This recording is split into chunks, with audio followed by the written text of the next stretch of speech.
आवेश उसे कहते हैं किसी एक अन्य शरीर में किसी भिन्न शरीरों के गुणों का कुछ काल के लिए आवेश हो जाए।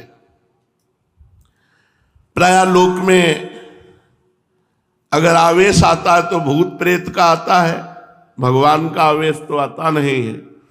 लोक में स्त्री पुरुषों के ऊपर आवेश आता है, भूत प्रेत यक्ष राक्षस देव दानवों के आवेश आते हैं, क्योंकि भगवान का आवेश आने के लिए बहुत विशाल पवित्र हृदय चाहिए। जो जैसी स्थिति का होता है उसके ऊपर वैसा ही आवेश होता है। देवताओं का आवेश सात्विक प्रकृति के लोगों के ऊपर आवेगा, यक्ष राक्षसों का आवेश राजसिक प्रकृति के शरीरों में प्रकट होगा, और जो घोर तामसिक प्रकृति के पुरुष है उनके शरीरों में भूत पिशाचों का आवेश आता है। सभी के शरीरों में आवेश हो ये बात नहीं, कभी किसी बिरले ही शरीर में आवेश हुआ देखा जाता है। वो क्यों होता है, किस प्रकार होता है, इसका कोई निश्चित नियम नहीं।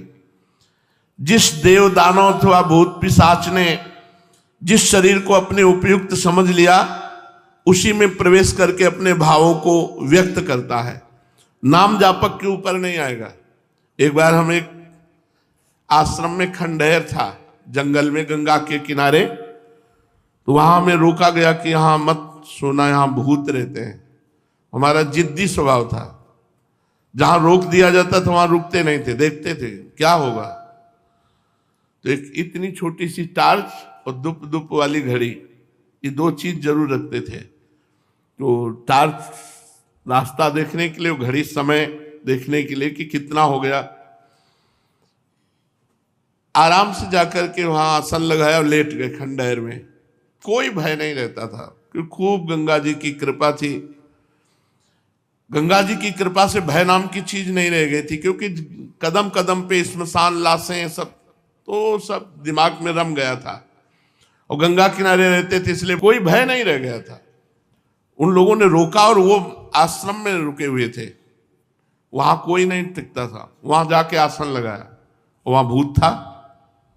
रात्रि के 9 बजे जो ही आसन लगाया और लेटे, ते ही हमारे ऊपर ऐसे जैसे बहुत वजनदार जांघें जिसकी हो हमारे ऊपर ऐसे चढ़ गया। खूब हम चेतना, कोई सो नहीं रहे थे।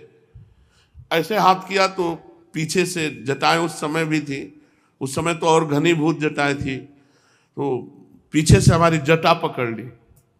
ये सब जागृत में हो रहा था। 9 बजे थे शाम के, पर मंत्र चल रहा था।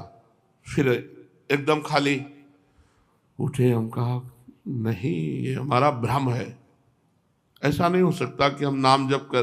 तो पवित्र प्रेत भी होते हैं, जैसे भाई जी से हनुमान प्रसाद पोद्दार जी के सामने प्रकट हुए पारसी, तो कहा कि आप डरना मत। तो उनका मैं डरूंगा क्यों, बोले मैं प्रेत हूं। तो भाई जी को कुछ ऐसा लगा कि प्रेत सामने खड़े थे, तो उनका मैं आपके पास उद्धार कराने के लिए आया हूं। तो भाई जी ने कहा मैं गीता पाठ करके आया। तो बोले हमें गीता कंठस्थ है। वो प्रेत बोला मुझे गीता कंठस्थ है। तो कुछ प्रेत पवित्र प्रेत होते हैं, जिनसे चूक हो गई प्रेत बनते हैं, तो वो अपवित्र प्रेत तो छू नहीं सकते। बाहर निकले, एक महुआ का पेड़ था, खड़े हुए हैं, नहीं प्रेत नहीं हो सकता। फिर जाके लेट गए, बहुत जिद्दी स्वभाव। अब जाके लेटे तो छाती पे चढ़ के ऐसे श्वास रुकने लगी, इतना वजन एकदम ऐसे ऐसे। उस समय जो भगवान शिव का मंत्र चल रहा था उसकी रफ्तार बढ़ाई, तुरंत फिर अलग। हम कहा अब दोबारा हिम्मत नहीं करेगी, अपना आसन समेटा और जहां सब लोग लेटे थे वहां गए। तो बोले आ गए। हम कहा वहां प्रेत है, तो बोले बताया तो पहले था आपको। तो हम कहा हमें अनुभव करना था, वहां है वहां है। तो ये जो प्रेत आदि हैं ये कुछ बिगाड़ नहीं सकते यदि भगवान नाम चल रहा है, मंत्र चल रहा है। और भगवत आवेश होता है त्रिगुणातीत हृदय में। प्रेत आदि जैसे अंदर प्रवेश कर जाते हैं तो तमोगुणी रजोगुणी हृदय में, भगवत आवेश होता है त्रिगुणातीत अवस्था में। जिस प्रकार पृथ्वी को दुष्ट क्षत्रियों के अत्याचार से पीड़ित देखकर भगवान परशुराम के शरीर में भगवान का आवेश हुआ और पृथ्वी को दुष्ट क्षत्रियों से हीन करके शीघ्र ही वो आवेश अदृश्य हो गया। फिर परशुराम जी शुद्ध ऋषि बनकर आज तक भी महेंद्र पर्वत पर बैठकर तपस्या कर रहे हैं।